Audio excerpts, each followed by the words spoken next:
am Mark Farmer, Lightheart's Psychological Association's social media manager. So oftentimes if you're online and you see a post or response, that'll be from me. I'm very happy for the very first time to bring you Doc Holley Live. I think that most of the people probably tuning in already are aware of Doc Holley, but for those of you who might be new or not familiar with her, Doc Holley, Dr. Holley Casco, has been working with individuals and couples and families since 1996, earning her PsyD, Doctor of Psychology, in 2001, and founding Lightheart Psychological Associates in 2016. Being a psychotherapist and supervisor is one of Dr. Holley's greatest sources of joy. She's now chosen to bring her voice online to Instagram, Facebook, YouTube, and now this, Doc Holley Live. Her first online discussion offering the same deep, insightful skills, compassion, wisdom, and advice as her other channels. Doc Holley, welcome. Hi, thank you. Thanks for that introduction.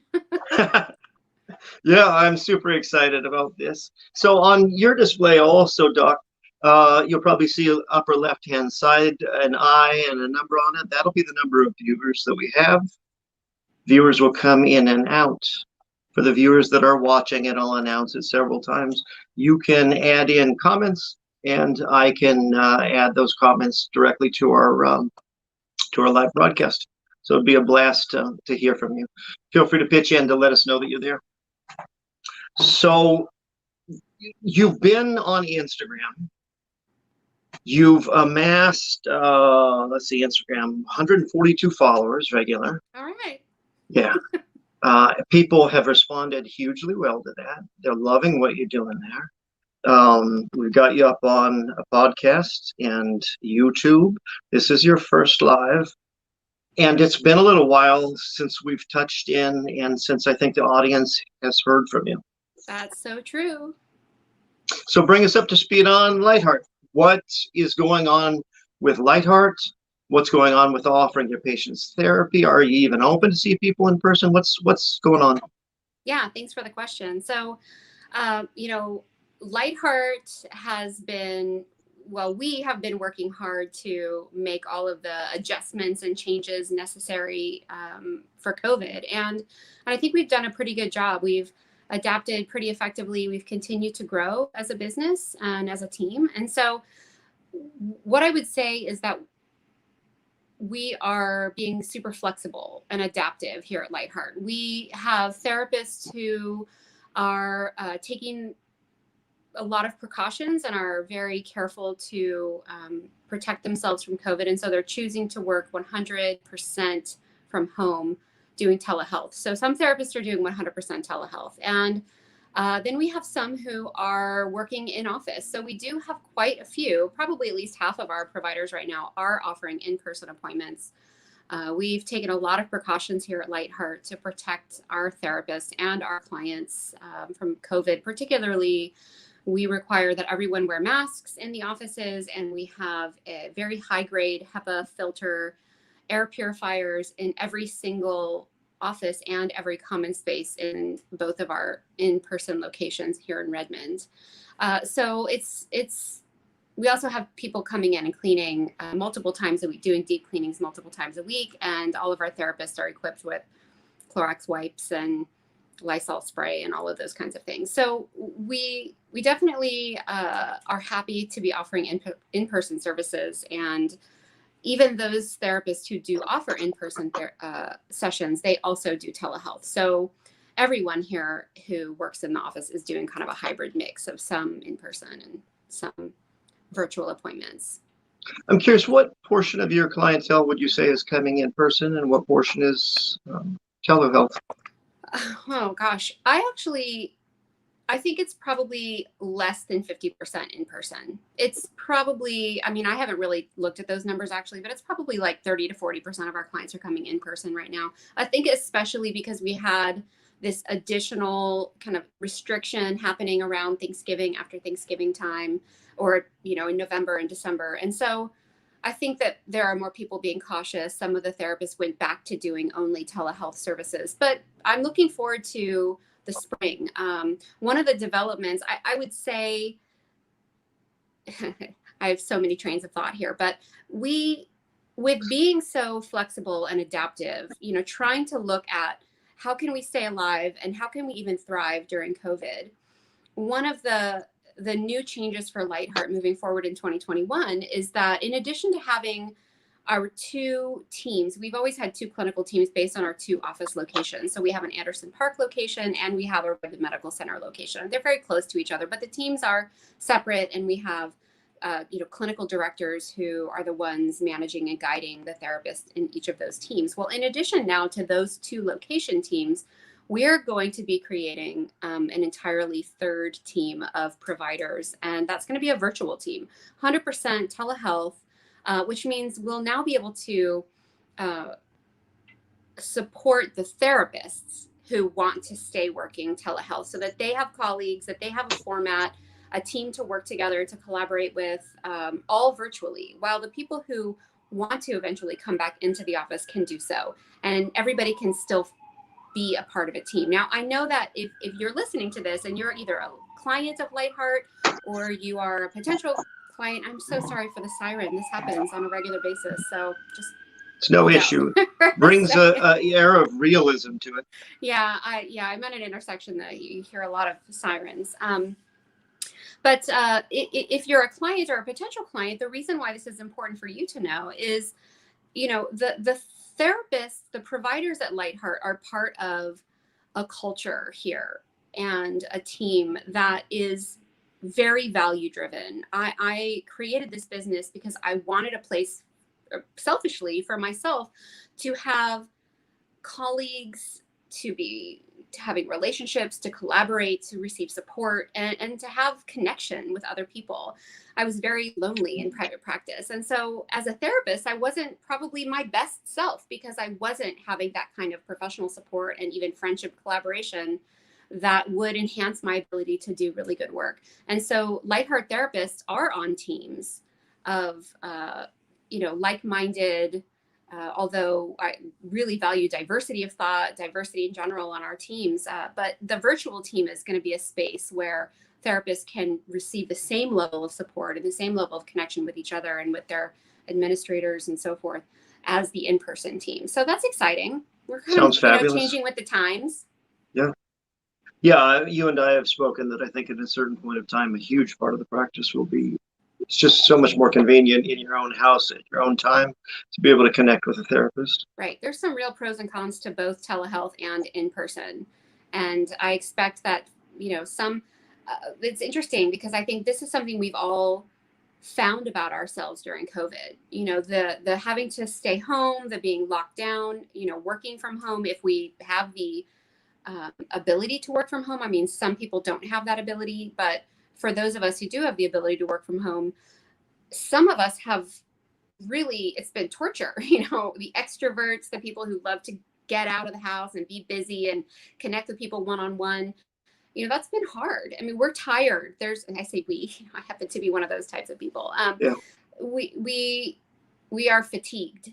This has been a drain, and most of us are really looking forward to getting back out there into the world and connecting with people face to face. And then there are those individuals who, with the working from home and the spending a lot of time at home and just being much more kind of introverted in a forced manner, that's been really life-changing for a positive. I mean, I've talked with people, some of the therapists that work in my practice are telling me that this is the best thing that's ever happened to them, to be able to work from home, to be able to be busy and make a living, and they take a lot of breaks during the day, and they exercise more, and they're eating healthier, they're cooking, and they're connecting with their spouse, they're connecting with their pets, and they're the people in my business who are going to be part of this virtual team, because I want to honor that they've realized that this is something really valuable for them. And I think that's true for our clients too, right? Some of us have realized this is awesome. I want to work from home forever. There is. I'm one of those people that in some sense, I miss some of the socialization, but in some sense, there's this powerful empowerment that now I get to set my schedule a little bit more the way that I want to. I get to stay home if I need to. I can still connect with people online.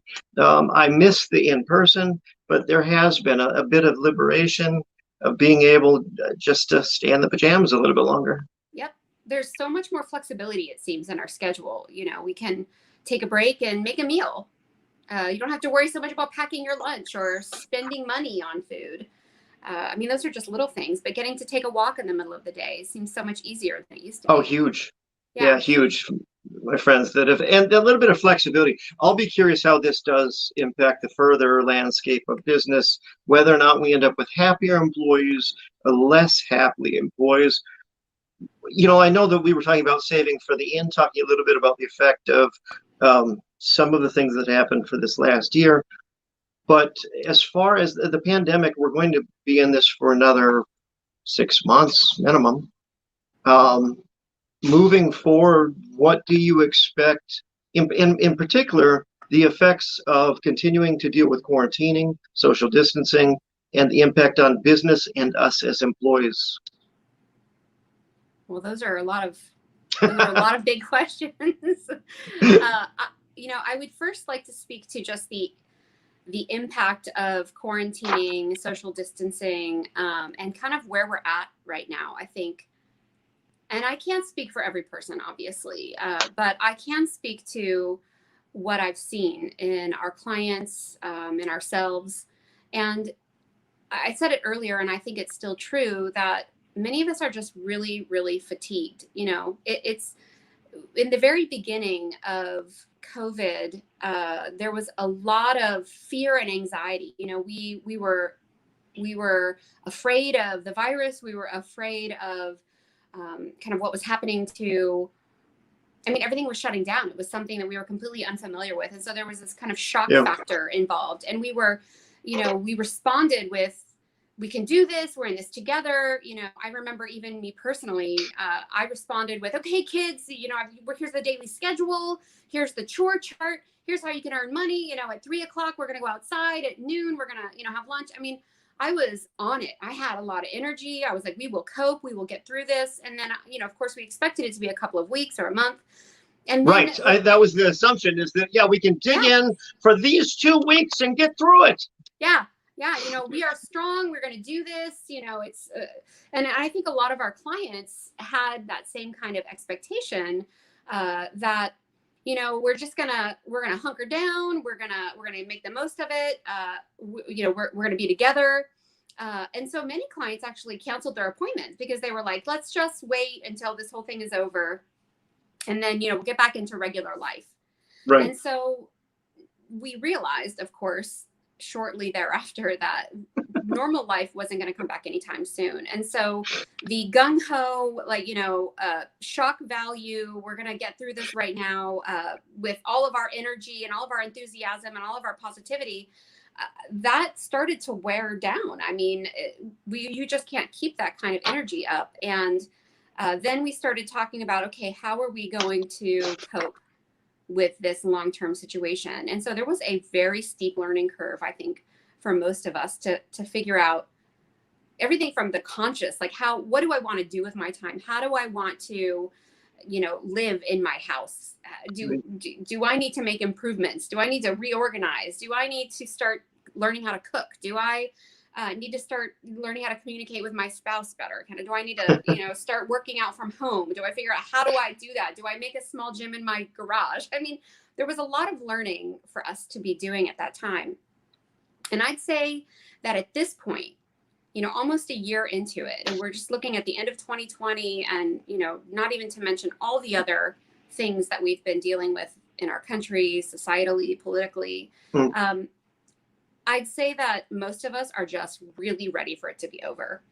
Personally, I'm just so tired of not being able to go to the gym, for example. Well, as you were talking earlier, I was thinking, so that I've done corporate training in other auspices. And one of the things in adopting any new huge environment is there's this learning curve where there's this sense of, we're in this together, we're going to dig in, we'll get through this, and then it peaks, and all of a sudden this horrible devastation. Yep. And then eventually climbing out of it. As you were talking, I was thinking about the fatigue, the pandemic fatigue, that we all suffer from. I think is probably a political fatigue. But are we, are we now through some of the fatigue where we can now handle this last 6 or God forbid next year of continued issues and working with it in a better frame of mind? Are we just going to suffer from fatigue for the rest of our lives? Oh, well, I think one of the other things that's important to acknowledge is that in the third quarter, fourth quarter of last year, when we hit that kind of fatigue place, what we're also hitting, many people have an increase in depression and anxiety.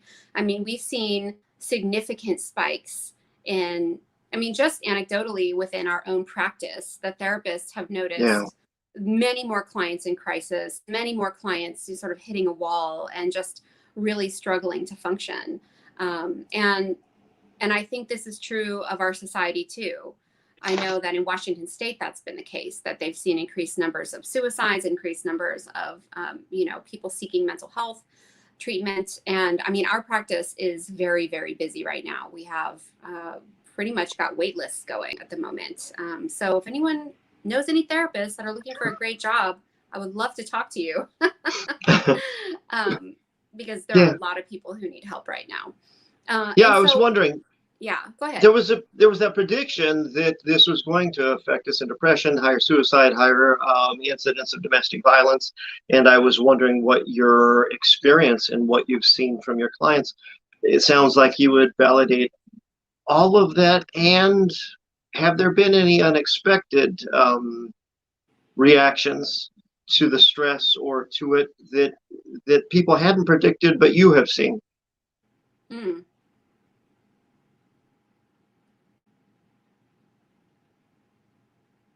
I don't know about if people haven't predicted it, but I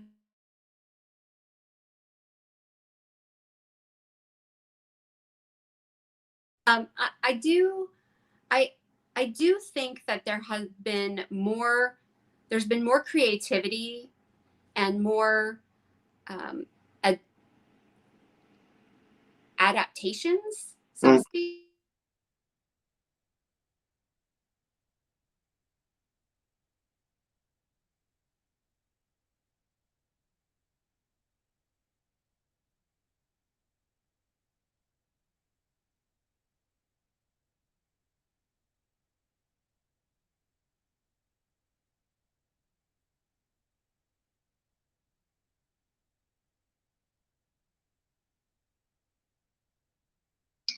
So I'm not sure if you can hear me, but my computer's lagging a little bit.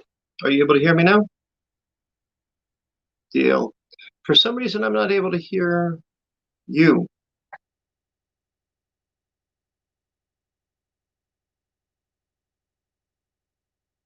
Nope. Stand by and let me check.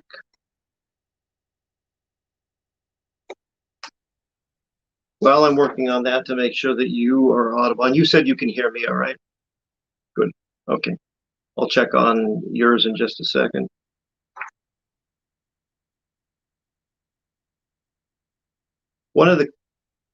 Sorry, go ahead.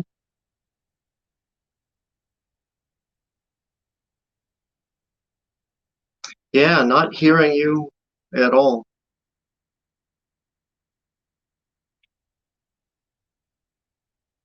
If worse comes to worse, feel free to dump out and rejoin the broadcast.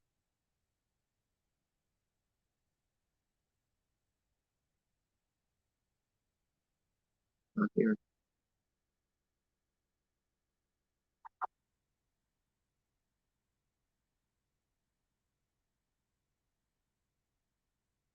All right. Well, we're waiting on Doc Holley.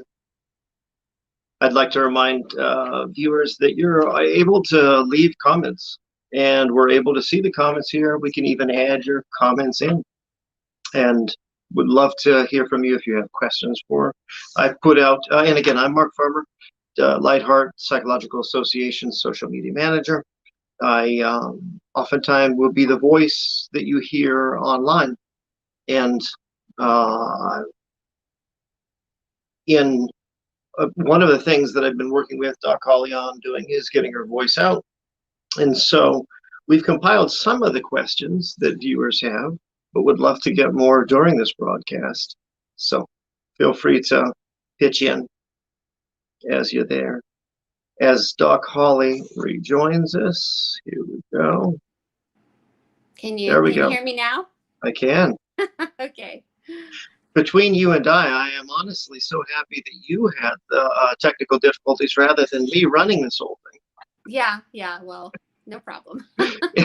Easily solved. Thank you for that. Anyways, we are definitely used to having technical difficulties with telehealth. You got to just roll with it. Yeah, true story.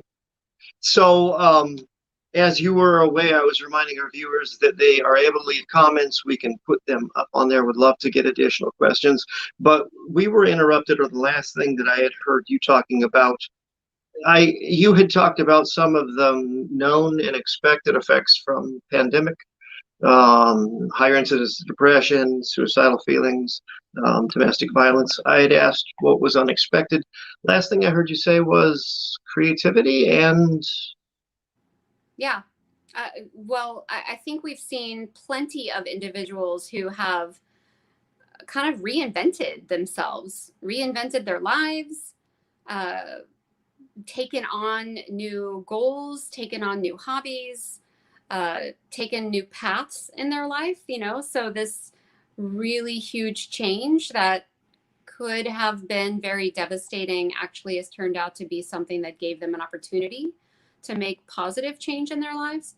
So, I mean, and when I say this, I just want to first acknowledge that there are, many people whose lives have been changed for the worse. They have experienced devastating loss. They are dealing with illness themselves. Maybe we're talking about COVID long haulers, or we're talking about people who have lost loved ones, people who have lost their jobs, lost their income. I mean, there is a lot of suffering going on right now. And there are individuals who have suffered less, who have had an opportunity for creativity and personal growth. So I just want to acknowledge both. Sure. Yeah. That obviously there are some people who have been devastated by this unemployment, and some of the people I know, most of my connections are tech sector, and so a large portion of them, this has been in a sense a boom. Some of them, to generalize greatly, tend to be a little bit more introverted, tend to have asymmetrical hours. They want to work a little bit later, and so this has been a little bit of a boom. They don't need to leave the house. Right, and so maybe they also enjoy being at home. Maybe they're homebodies. Naturally. Right. Well, and the ability to earn money from your house is huge. Not everybody has that. For the poor people who have to go out. We have touched on the pandemic and talked about this. 2020, the entire year, was huge. We had everything from COVID in February and March, George Floyd, Black Lives Matter. We had politics as an ongoing theme, and then a national election to end the whole thing. Would you speak more as to what you've seen in your practice? And again, I'm handing you, if we have 4 hours to talk about this, but would you summarize this in 30 seconds? What 2020, how has it affected us? What are the challenges, if there's some way to name them? Sometimes there's power in being able to name things. I don't know if that's useful, if you think it is. And then in particular, how do we move forward? What's 2021 for us, even while we're starting to dig out of this, even if we're coming on the upside of that fatigue? I think 2020 has been the year that all of us have learned not to take anything for granted. I mean, we cannot take our health for granted. We can't take our lives for granted, our income for granted. We can't take our family and our relationships for granted. We can't take our society, our democracy for granted. Like, these things can all be taken away from us in the blink of an eye. And so although that's scary and anxiety producing, and I think these are major contributors to why so many people are suffering, it's also the flip side of that is learning to truly appreciate and work for these things. So I think that's why we have seen so many people setting goals that are related to improving their relationships or changing and making their careers more fulfilling, or starting health related or self-care related personal goals. I know that's something that I've been really focused on. I just don't want to take any of those things for granted. And I'm also really motivated to improve those things now. Not just don't take them for granted, but make them the best that they can be, because I still have them. And I think that's true for our democracy too, and involvement in politics. I think so many more people are wanting to be involved and wanting to make a difference right now in our society and our government and our politics than, maybe ever in our lifetime. So I think 2021 is going to be about, and it's nice that we're talking about this on January 5th. It's very much kind of a New Year's kind of energy. Is fresh start. Kind of the ending of a chapter that was probably one of the most painful chapters in our country's history and in some of our personal lives. Small business owners, they're struggling. So 2021 is an opportunity for us to take action. Like, I feel like that's a take action year. What kind of action do you want to take? Do you want to set personal goals for self-improvement? Do you want to take action to address a problem, to improve your relationship, to once and for all get a handle on that anxiety, or, to make a career change, to take another path, to take some classes, get a degree? There's so many. I think our minds have been blown, right? Our minds have exploded, and now we have an opportunity. We're still here, Right. If you still have your life, if you're still here, then it's time to think about what's ahead for you. What do you want to take action toward? Yeah, I was thinking about even the list that you had started off with. It almost basically sounds like a New Year's resolution to look for a job that you could earn money even in the middle of a pandemic. Yeah. To look for personal satisfaction even if you're locked in the house. Right. To work on your things you can do at home. Yeah, to work on your relationship. Certainly this pandemic and being locked up with our loved ones or friends or roommates has peeled back any veneer of civility for the real people that we have to deal with. Right. And what are all the things that you have put on the back burner in your life while you were taking everything for granted? We Americans, we're so busy and we're so achievement oriented. We're so about having busy schedules and going from morning until night doing who knows what, job related, kid related, family related, house related, but we were just so busy all the time. And I think that's for those of us who were really busy, and then we go into this COVID lockdown and the whole world is shifted on its axis, then we had to slow down. We were with our thoughts more. We were self-reflecting more. We were getting reflections from others more. And so now it's time to take accounting of that, to say, what is that thing that I have been avoiding or I've been ignoring? Is it my sexual relationship? Is it a mess? Do I need to actually start dealing with that? Has there been an uptick in therapy? Are people, so you earlier said that you guys have been busy. Let me make a quick tangent and say for anyone following us that if you add comments, we can add them directly in the stream. And we would love comments based off what you think about what Doc Holley's saying if you have additional questions. But please just throw a comment down, let us know that you're there. But to what you were saying earlier, now I lost my train of thought now that I went on that tangent. Repeat the last thing that you had said. I was talking about, addressing the things finally that you had been putting on the back burner or ignoring. Right. I was wondering, has there been an uptick in therapy? Have people sought out, earlier in the broadcast, you said that you're basically running a wait list. Most of your therapists are busy. Is that just been your capacity, or have you added therapists and now you've filled those up? And does this seem to be an influence of where we stand now? Yeah, I mean, I think that the majority of the reason right now why so many people are seeking services is because they are struggling with the crisis effects of COVID, and and what's going on with our government. I mean, Mm. we have just as many people talking in therapy about the stress and anxiety and sadness related to what's happening in our country and like Black Lives Matter movement, as COVID related That is events. profound. Yeah, That's amazing. So people are actually coming in and using therapeutic time to yeah, talk about the devastation of the elections, of Black Lives Matter. absolutely. And the anxiety related to the things that continue to happen, even though the election is over.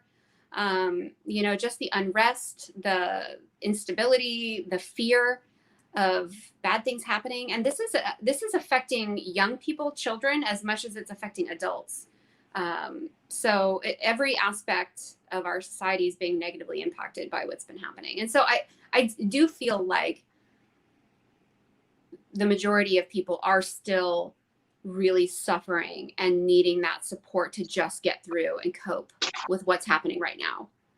And my hope is that, by the end of this month, that people will be able to start focusing on themselves and their healing, their growth, solving problems, creating new solutions, being adaptive.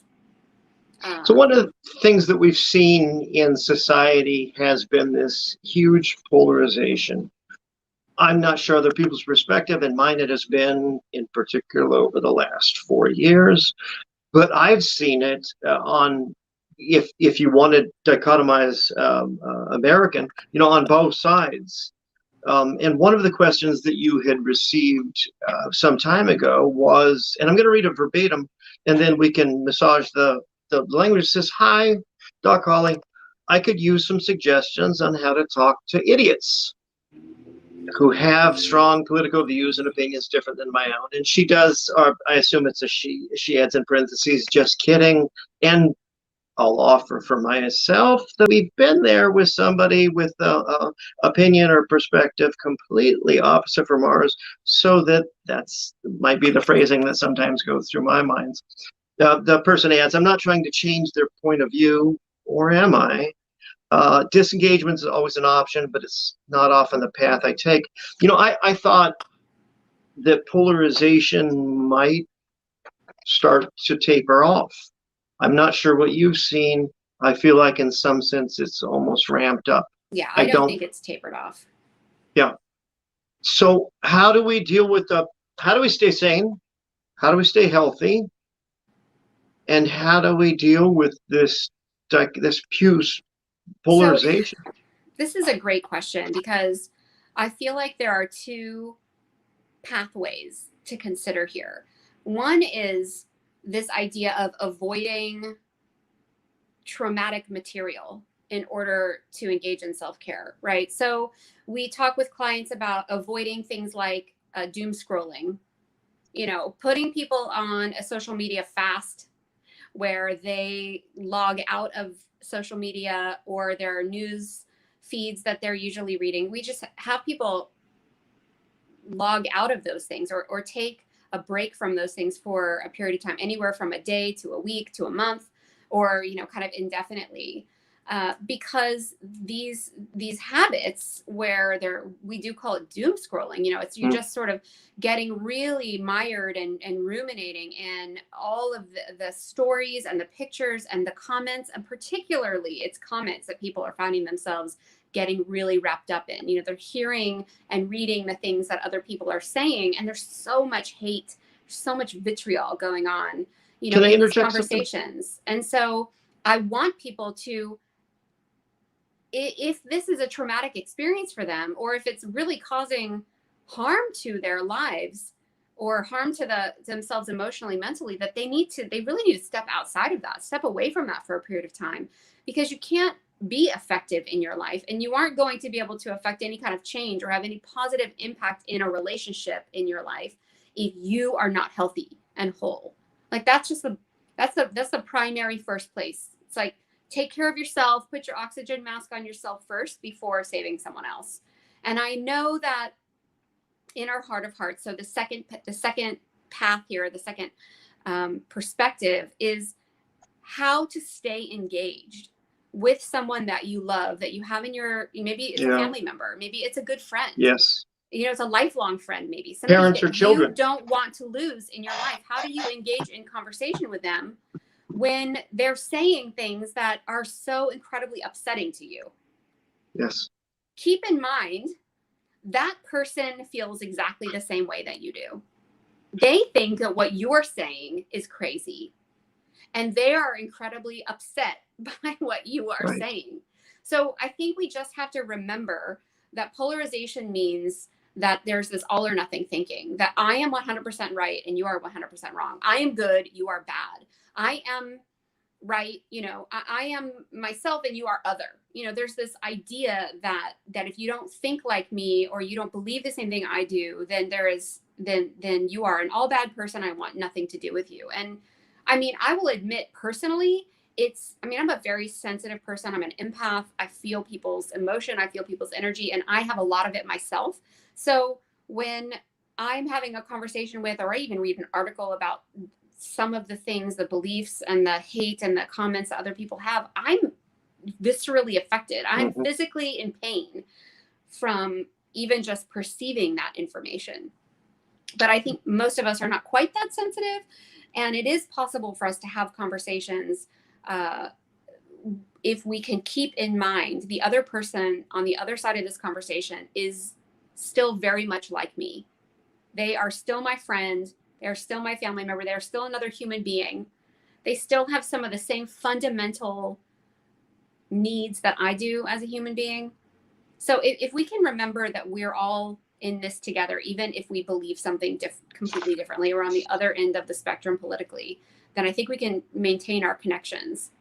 You know, the other thing, in addition to remembering that we're all humans and that we do have a relationship that keeps us connected, is to have curiosity. You know, you can't go into these conversations trying to change other people's minds. That is a losing situation for everyone. You know, we don't want people coming at us trying to change our minds. That's almost insulting to us, right? It feels invalidating. Right. It makes us angry and defensive. We feel attacked. So we don't want to do that to another person either. Causes an almost instantaneous reflex to defend yourself, to dig in, to fight against it. And to just even argue that that person is just straight up wrong, or that they're stupid, or that they're immoral, you know, that they don't love America. I mean, there's just so many insults flying around out there about people who don't believe the same thing that we do. But I think if we can come to it from a heart-centered perspective of, I want to have a conversation with you because I want to maintain a relationship with you, because I care about this relationship, this friendship, this relationship. And so I'm curious, you know, what are you afraid of? What do you care about? What do you see? You know, but so then running with this person's question about, you know, if it feels crazy, and I was going to say earlier that part of what the internet has done for us is empowered us for communicating in ways just like this. Part of what the internet has done is allowed us to immerse ourselves with communities that think just like us. Oh, yeah. So we become more polarized. So what do you, and you would offer two things: when it gets too much, how do you take yourself out of it? How do you do that when it feels like you're going to miss out on something, or there's an important argument you're drawn into it? Is that the question? Yeah. How do you drag yourself out? But there's the instantaneous nature to this. You're in the middle of it, and it feels like if you don't convince this person, if you don't answer them back, that somehow you're going to lose, or they're going to always think this way. And the other thing too, if I haven't added on enough to the question, is, you know, in this other person's phrasing, is what do you do when it feels crazy, when the other person's beliefs feel crazy? I love the idea of being curious. What do you do when you feel like your answer was craziness? Well, there's not a whole lot you can do with that. And I think, you know, I think that's the important piece here. You know, you're asking me, what do I do in this situation when I feel like I have to convince the other person, and I have to do it right now? Like I have to save the world by changing this person's mind. Right. It feels like a huge task. And I think as much as I'm encouraging us to have curiosity and ask another person, like, what are they fearing? What are they feeling? I would want to ask you that too. I mean, if you were my client, I would ask you, what is going to happen if you don't respond? Right? What a huge question. What's the thing you're afraid of if you don't convince them right now? Because chances are how has it worked for you in the past, right? How have these conversations gone? What has been the effect on your relationship of making these arguments? And consider trying a different approach, which is, once there's like heated, level of tone, when it gets personal, it gets angry, you can really feel the tone of the conversation has shifted. It might be valuable to just say, hey, I can tell that we're both getting really heated about this. We have a different set of beliefs, and I think that that's okay. It's okay that we don't agree. And I care about this friendship enough to kind of disengage from this conversation right now. Maybe we can take it up again, or maybe we can get together for coffee and we can remind each other that we're actually friends outside of our political disagreements. I mean, I think engaging in the argument when there's that heated level of emotion is almost always going to be more harmful than helpful. Mm-hmm. But that doesn't mean you completely disengage. Like, F you, I'm never going to talk to you again, which I've definitely seen that. I've seen people unfriending lifelong huge friends and cutting off ties with massive sections of their family members. It's so sad. And I would say, if that has happened to you, don't give up unless that is the right decision for you and that continues to be the right decision for you. I mean, some of you needed to cut ties with certain people in your life, and this was just a really good excuse to do that, right? I mean, Mark, take notes on the fact that I want to talk about family relationships that need to actually end or relationships in general that just really do need to end. Like, that's a thing. Okay. But if this is ending because of what's happening right now in our society, right now in our politics, keep in mind that there will be an opportunity for repair, and that it would be worth considering how to go about repairing those ruptured relationships. I'd be curious how other viewers view this video. Talking about 2020, talking about the pandemic, talking about politics, it feels so deeply depressing and troublesome. But you've actually, if you didn't intend to, you brought me to a therapeutic place where there actually feels like there's hope and movement. Your description of 2020 is that 2020 has been transformative. Yeah. If you need to get rid of some relationships that needed to end, if you needed to reassess where you're working, if you needed to assess your health, if you needed to assess your intimate relationships, it feels like then all of a sudden, to come to this side, 2020 has been a transformation, or can be a transformation. Well, it's forced transformation for all of us. And so then the question is, what do we do with that? Do we feel defeated and hopeless and helpless? Or do we take this as an opportunity to shift, to empower ourselves? Is there a way to make that conscious? Is there a way to dig in? Tell me. I mean, the way to make it conscious is to talk about it or to write about it. Mm-hmm. Right? I mean, I'm a big fan of journaling in that I like to tell everybody else to journal. I don't journal very effectively because, I don't know. I have all kinds of my own roadblocks to self-improvement, which I would be happy to talk about at anybody's pleasure. But yeah, so even if you just had a scrap piece of paper and you wrote out a list, what are the 5 things that, have just been terrible for me this year or that I'm unhappy with? And what are the 5 goals I might want to set for myself? Or what are the 5 things that I thought went well for me this year? Just putting things in words. And I think I'm much more of a talker, which is why I love doing this format with you, than I am a writer. But I tell people all the time that you don't understand how incredibly powerful speaking out loud is. There's so many of us who just have these thoughts. We just keep it to ourselves, we mull it around in our head, we ruminate on it, or and we keep it to ourselves for however many different reasons: embarrassment, shame, fear, even just lack of clarity, not being able to find the right words to describe what it is, being afraid that we'll say it wrong. I mean, there's just so much there. But the reality is, when you verbally speak out loud, whether you're just speaking it out loud to yourself in front of the mirror, or you're speaking it to your best friend or your partner, or you're speaking it to a therapist, you are processing that information in a different way than you just thinking about it inside your head. And we've got brain imaging studies that show the benefit of talking out loud to process and regulate emotion, for example, or emotional pain. So it's worth it. Say it. I was going to say, both in the context of talking to, when you earlier talked about journaling, let me even back up and take one more run at it. The idea of 2020 being transformative, force transformation you talked about.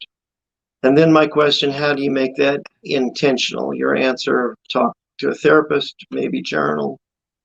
How do we keep that from navel gazing or simply open grieving? How do we turn that into growth and evolution with the therapist or in journaling? So I'm an extensive journaler, but and it's helpful to process, but sometimes I don't know if it's growth provoking. Is there a way of intentionally continuing the positive transformation with a therapist or a journal? Well, it's funny that you asked that question, Mark, because I think the key is to do something different than you normally do. Right? You're shifting your brain. You're creating different neural pathways for yourself. That's where you open up possibilities. So if you are a prolific journaler and you're comfortable in that atmosphere, right, then I think more journaling isn't necessarily going to be growth for you. Mm-hmm. Maybe it's, what are you journaling? Or maybe what you need to do is put down your notebook and start meditating. Mm-hmm. Maybe you need to put down your notebook and start doing some yoga.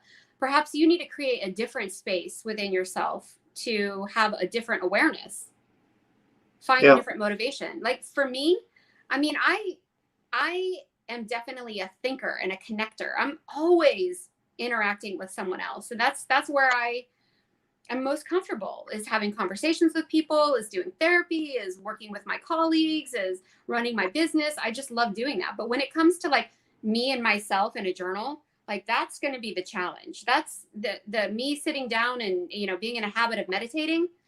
I know I need to do it. I know it will change me and make me a better person, but it is like a really hard habit for me to get into because I love being busy. I recently actually just got back to my meditations and yeah.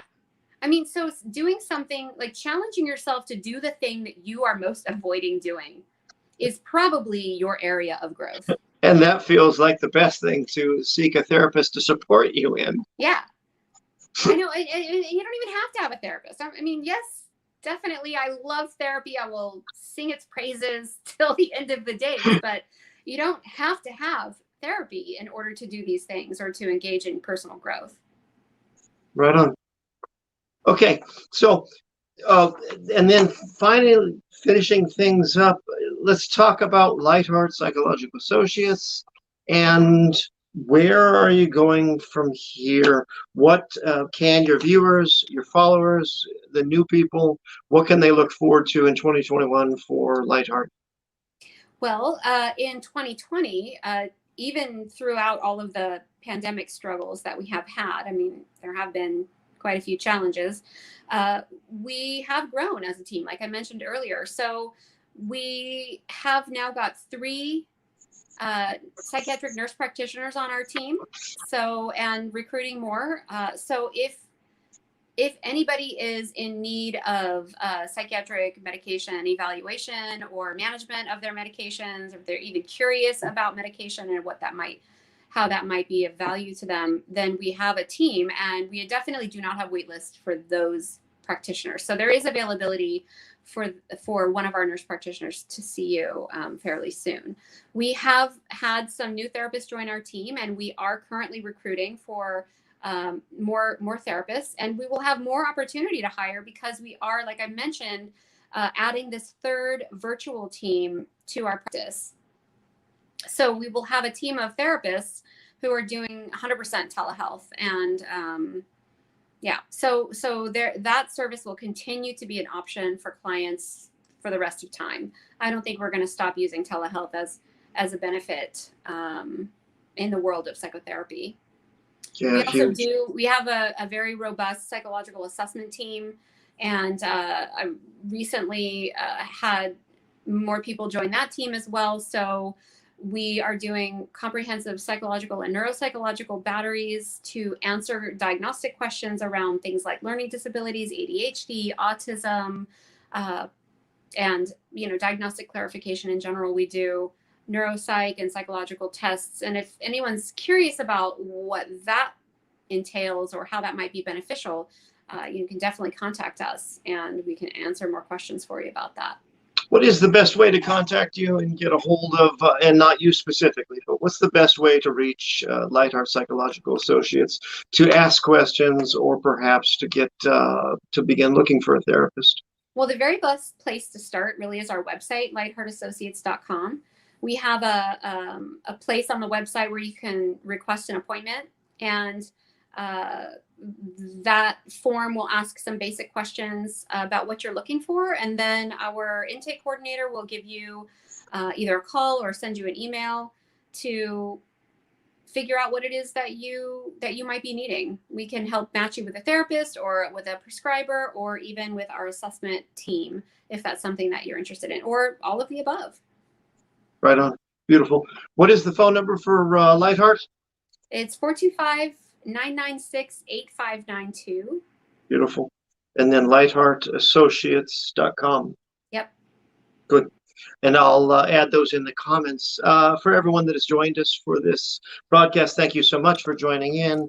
If you are watching this broadcast after we went live, just throw in a comment. Let us know that you're there. We would love to hear. Doc Holley would love your questions, your thoughts on what she's talked about, and help us put together the next live. If you like this format, give us a heads up, and we will give you more of a heads up next time so that you can plan it into your day and you can see Doc Holley going live. So from Doc Holley and from myself, thank you so much for joining us. Thanks, everybody. And you'll be seeing more of me in 2021. I think everybody's hoping so. Everybody wants it. Yeah. All right. Thank you, guys. All right. Bye-bye.